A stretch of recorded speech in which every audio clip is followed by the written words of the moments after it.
Ahojte milí priatelia, pozdravujem vás pri dnešnom vysielaní, tzv. Pondelkový štart, aby sme sa trošku nakopli do nového týždňa. Ako je teda mám vo zvyku, tak vždycky v týchto vysielaniach je nejaká časť o zdraví a potom nejaká časť o úspechu. No a ja som si vybral na tému zdravia vitamín D. Čiže povieme si, aký má vitamín D v tele účinok, akú má funkciu, ako ho získavať z prostredia, zo stravy, prečo by sme ho mali určite sa snažiť získavať a povieme si aj to, že prečo je vitamín D vlastne problém získavať v zime, aj keby sme sa opaľovali alebo usmievali na slniečko. A povieme si aj zo pár zaujímavostí, napríklad aj to, že vitamín D majú vlastne väčšiu schopnosť získať práve bledí ľudia a ľudia s tmavšou pokožkou majú práve že väčší problém získať vitamín D. A povieme si, že kvôli čomu to tak je. Dovolte mi ešte predtým však povedať pár takých nejakých mojich organizačných informácií.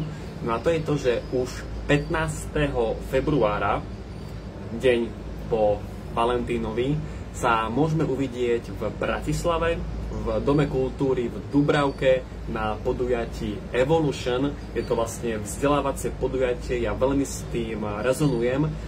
Na tomto podujatí bude napríklad Jan Rák, Liana Laga, Jozef Banáš a vlastne budeme sa učiť o zdraví a o kopec ďalších iných veciach.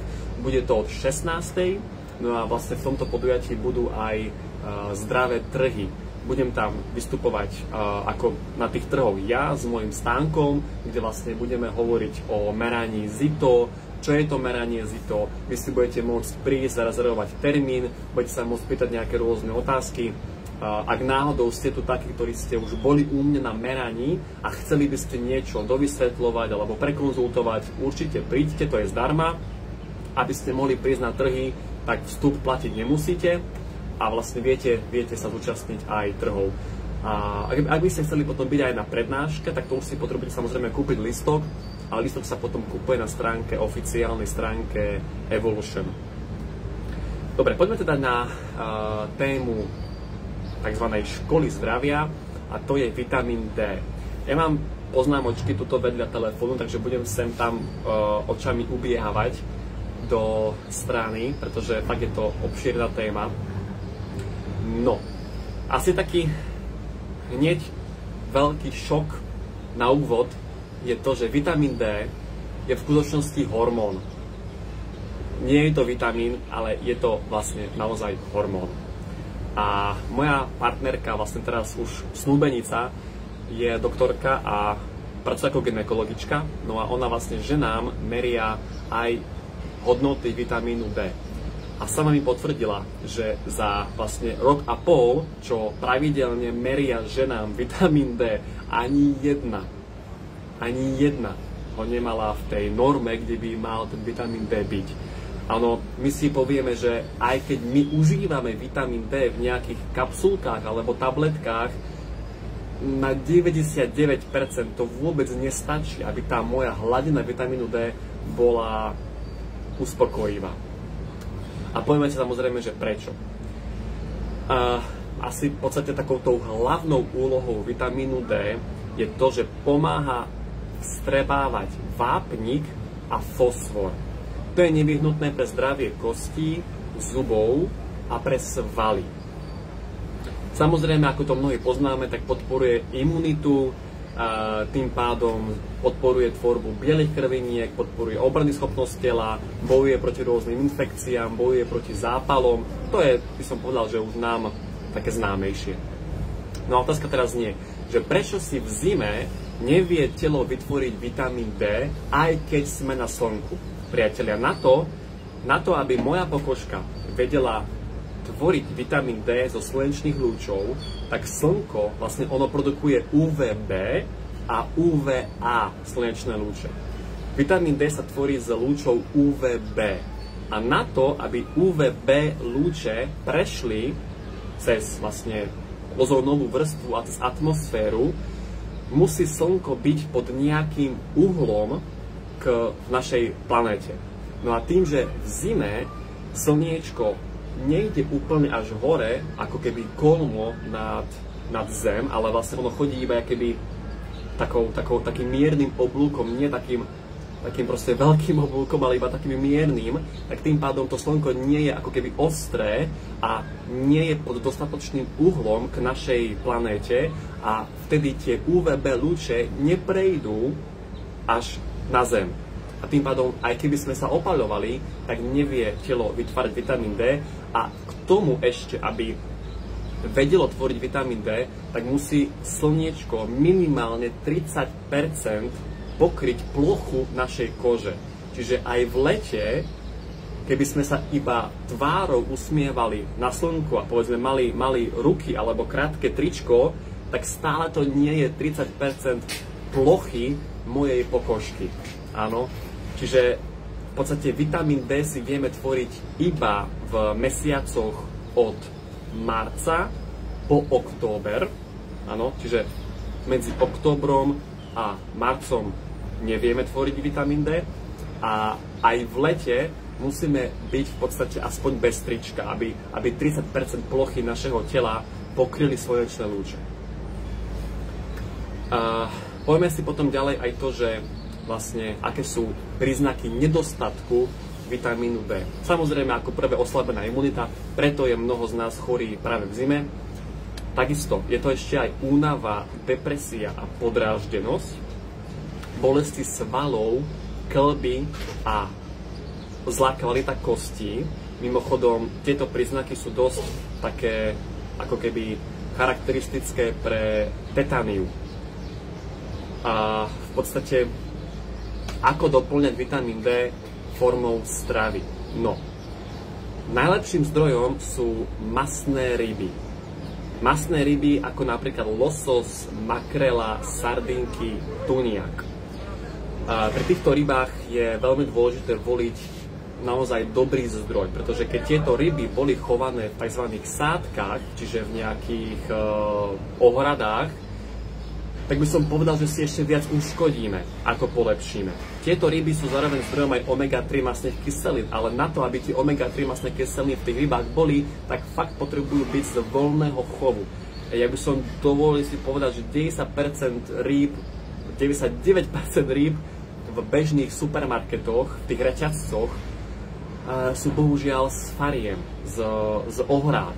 A tie ryby v tých ohradách, oni nemajú dostatočne veľa životného priestoru, oni dostávajú takisto lieky, žijú v znečistenom prostredí a tým pádom tie ryby, oni, keďže majú zlú stravu, zlý pohyb, tak ani oni v sebe nemajú zdravé telo, zdravé prostredie. Takéto ryby by som neodporúčal konzumovať, ale fakt radšej si priplatiť. Ja viem, že je to drahšie, ale radšej si priplatiť a kúpiť si rybu z kvalitného zdroja. Vtedy je tam vitamín D a vtedy sú tam aj omega masné kyseliny. Ďalej to ešte sú vajcia, ale samozrejme tiež to musia byť vajcia z domáceho chovu. A ešte aj huby a shiitake. Huba shiitake má vitamín D. Ak sa rozhodneme doplňať formou doplnkov vitamín D, tak mala by to byť určite forma vitamínu D3. Povieme si však, že aký doplnok je ten najúčinnejší. No, pár zaujímavostí, tak bohužiaľ obézni ľudia alebo ľudia s nadváhou, v podstate taký najzákladnejší vzorec pre vypočet nadváhy je to, keď si zoberiete, koľko máte centimetrov a ako máte váhu. Ak máte povedzme 175 cm, tak vaša maximálna váha by mala byť 75 kg. Ak máte 163 cm, tak vaša maximálna váha by mala byť 63 kg. A keď máte povedzme už 68 kg, tak vlastne 5 kg máte nadváhu. To je taký univerzálny, najzákladnejší vzorec. A obézni ľudia majú častokrát problém s nedostatkom vitamínu D a to je preto, že vitamín D sa ukladá v tukoch. On sa aj vstrebáva v tukoch. Ale keď človek má v sebe veľa tuku, tak vitamín D sa v tom tuku vie hromadiť a tým pádom potom chýba v tele. A v podstate teraz sa dostávame k tomu, že ľudia s tmavšou pokožkou Čiže ľudia, ktorí majú prirodzene viac pigmentu, potrebujú viac vitamínu D.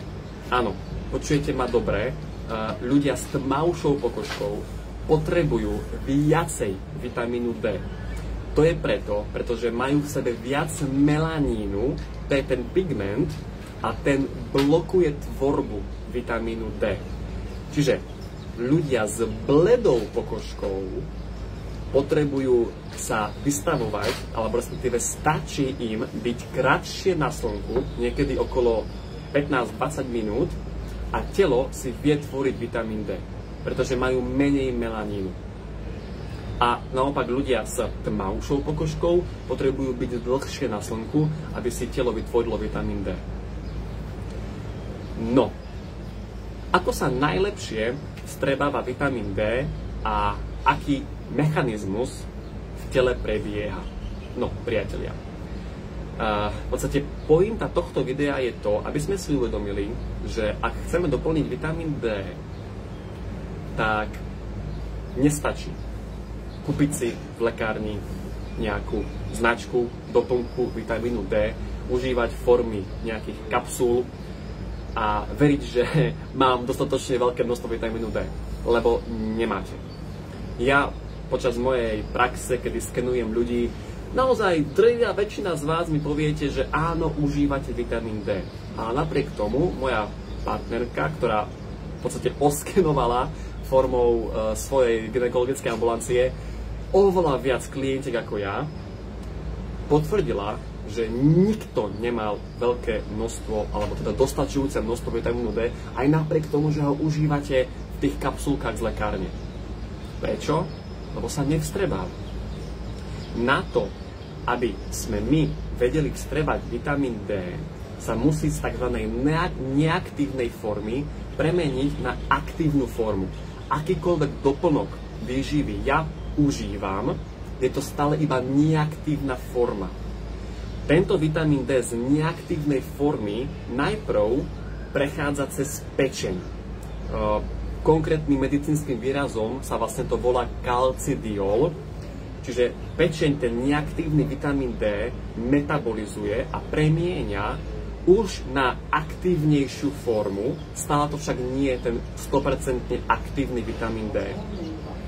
Doktori z krvi merajú túto hodnotu, tzv. Kalcidiol, ale ani to nie je tá hodnota, ktorú telo vie vstrebať. Čiže ak by vám dokonca doktori namerali vysokú hodnotu z krvi vitamínu D, stále to nemusí znamenať, že vaše telo ho vie vstrebať, pretože z tej krvi, ako prešlo cez pečeň, cez krv, ide do obličiek a až v obličkách sa premieňa na 100% aktívnu formu vitamínu D, tzv.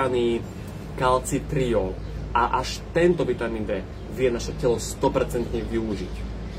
Z tohto logicky vyplýva, že aby sme mohli použiť vitamín D, musíme mať zdravú pečeň a zdravé obličky.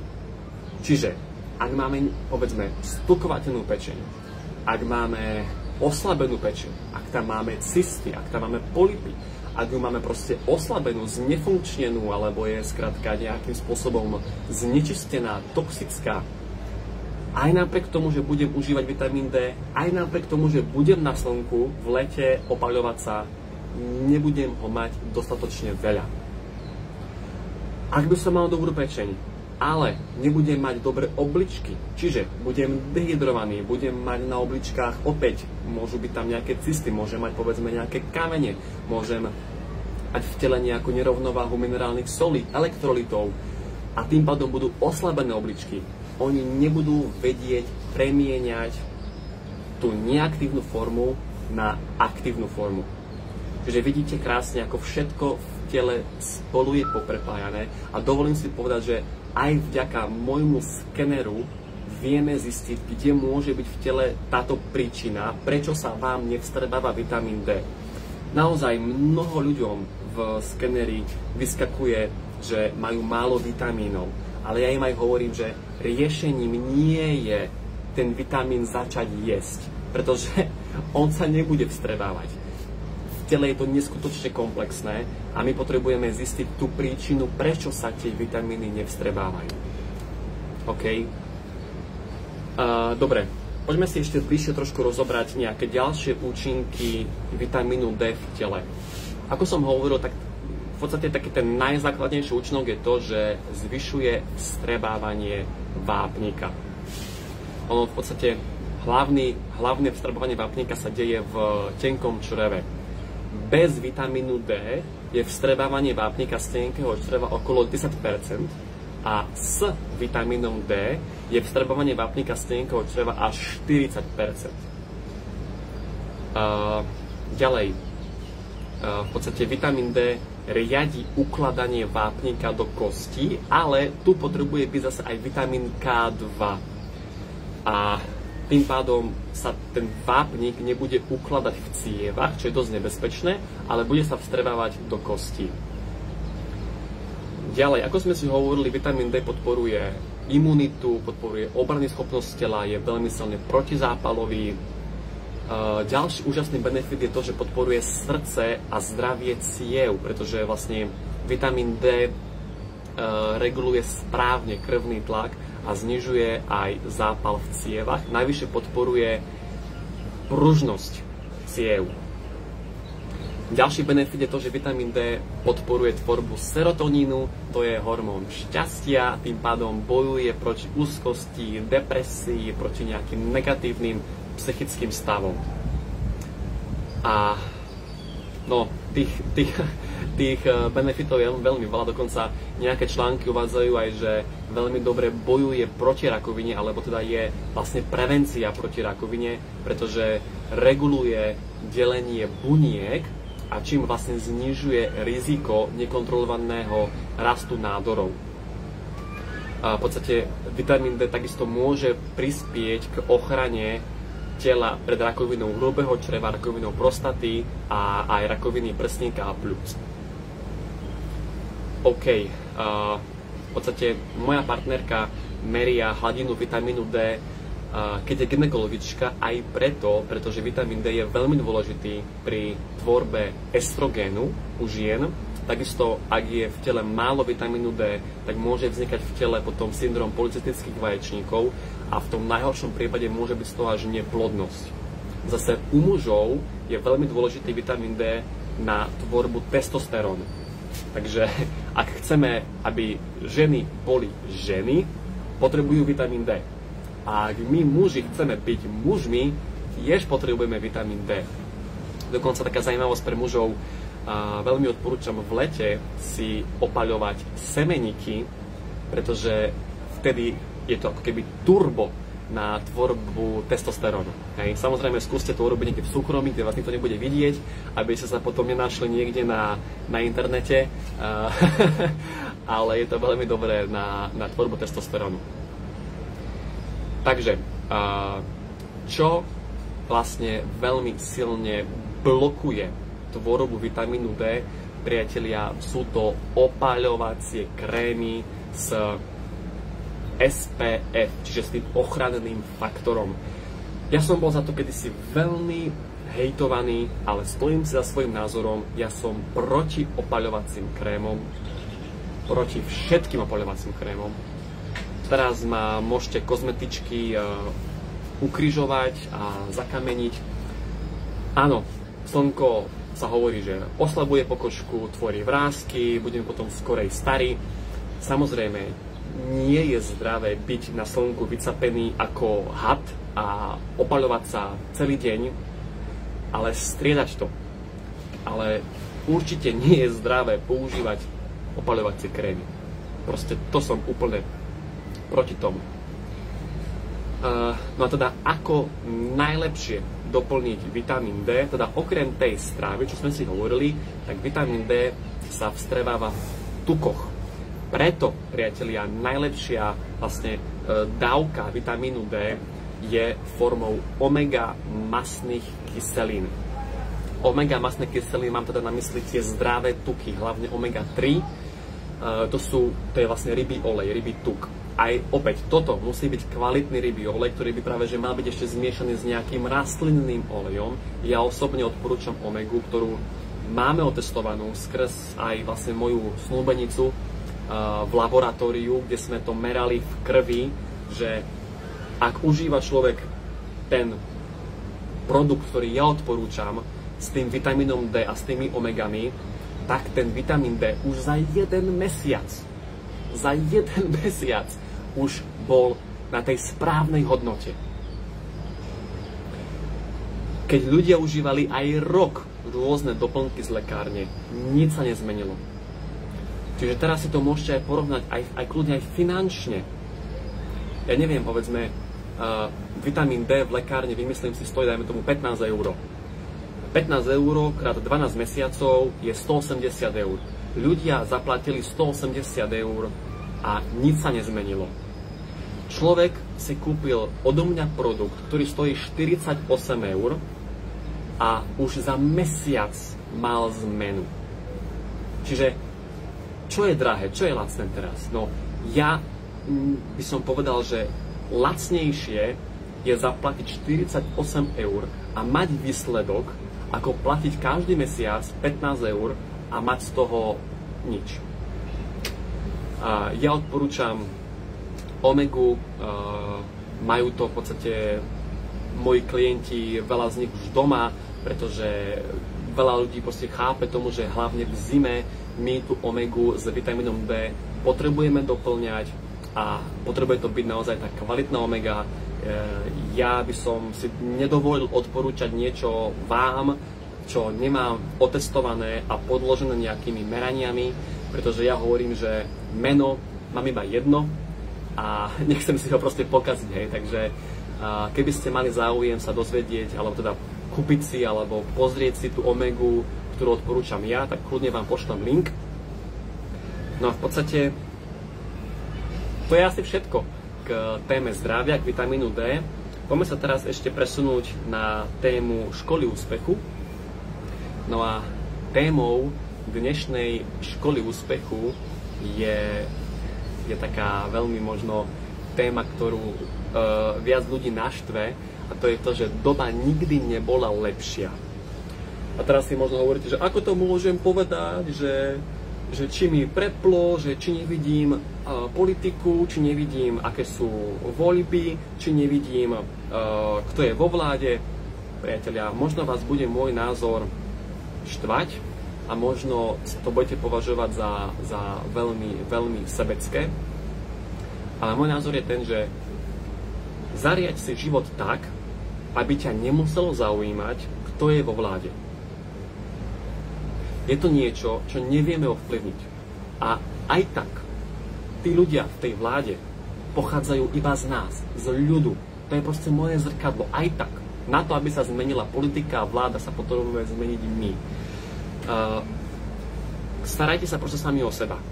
Ja osobne, dobre, nechcem sa teraz venovať politike, to je jedno, ale pointa je tá, že naozaj doba nikdy nebola lepšia a to je preto, že máme prístup k neskutočne veľa úžasným informáciám. A chcem týmto povedať to, že a keď som teraz v podstate na dovolenke, tak sa neustále vzdelávam. Mám tu 2 knihy, ktoré som vlastne už prečítal, čiže teraz sa už budem iba nudiť. A konkrétne som teraz čítal knižku o tom, ako vytvoriť zdravú rodinu, šťastnú rodinu. Čiže na všetko, čo dneska chceme, už existujú nejaké knihy. Či už chceme vytvoriť zdravú rodinu, sú na to knihy. Chceš mať zdravé telo, sú na to knihy. Podľa mňa už takmer z akejkoľvek choroby, ak sa chceš dostať, už je na to nejaká kniha. Alebo nejaké video na YouTube. Chceš mať viac peňazí, sú na to knihy. Chceš mať lepší biznis, sú na to knihy. Chceš mať proste čokoľvek, chceš mať viacej sebalásky, chceš mať lepšie sebavedomie, sú na to knihy. Fakt, ako dnes máme obrovskú výhodu a ja dávam teraz fakt ako klobúk dole pred ľuďmi, ktorí sú narodení okolo roku 1960-70, pretože vy ste nemali toľko literatúry, toľko kníh. Naozaj, vy ste proste nemali možnosť sa vzdelávať a mali ste to, poviem to otvorene, že ste to mali proste ťažšie v tomto, lebo nemali ste prístup k informáciám, ako máme my dnes. Túto dobu my využíme na to, aby sme rástli, vzdelávali sa. Bohužiaľ má to samozrejme, že aj tú druhú stranu mince a tým pádom máme prístup k informáciám aj tým ako keby zlým, ktoré nám neprospievajú. Ale je to o tom, že kam zameráme my svoju pozornosť. Zameráme tú pozornosť na tie informácie, ktoré podporujú náš rast. A dovolím si povedať, že 99% informácií je zdarma. Alebo, OK, kniha stojí možno 15 eur, 20 eur. A dávam to fakt veľa. Čiže prestaňme nariekať, plakať do vankúša. Preberme zodpovednosť za náš aktuálny stav, v ktorom sa nachádzame. Pretože fakt je to iba naša zodpovednosť. Ja si myslím, že zodpovednosť nás oslobodzuje. Mnoho ľudí, a kedysi som si to myslel aj ja, že zodpovednosť nás zväzuje. V podstate to môžeme tvrdiť aj napríklad o manželstve. Manželstvo je tiež nejaká forma zodpovednosti. Takisto aj mať dieťa je nejaká forma zodpovednosti. Spočiatku si môžeme myslieť, že nás to zväzuje, ale v konečnom dôsledku nás to práve že oslobodzuje, pretože nám to dáva oveľa viac možností. Ak príjmeme zodpovednosť, tak ja vlastne hovorím životu, ja hovorím Bohu, ja hovorím vesmíru, že som pripravený na nové možnosti, na nové príležitosti. Tým, že my príjmeme zodpovednosť, vtedy nám život otvára cesty. Nie naopak, áno. Nefunguje to tak, že najprv mi otvor cesty, najprv mi daj príležitosti a ja sa potom rozhodnem, či príjmem zodpovednosť alebo nie. Nie, priatelia. Najprv zodpovednosť, potom cesta. Najprv potrebuješ ty ukázať tomu Bohu, vesmíru, že si pripravený, že chceš konať a keď budeš konať, potom to príde. Jo? A k tomu ti pomôže sa vzdelávať. Čiže ak niečo chceš v živote, máš na to knihy, máš na to aj videá, máš na to aj kurzy, väčšina je zdarma. Samozrejme, že potom sa niečo aj platí, ale väčšina je zdarma. Čiže preto tvrdím, že doba nikdy nebola lepšia. Priatelia, toľko z mojej strany. Ak by ste mali nejaké otázky, pokojne mi napíšte do komentárov a budem rád na ne odpovedať. Takže užívajte tento týždeň a vidíme sa s niektorými z vás 15. februára na Evolution. Ahojte.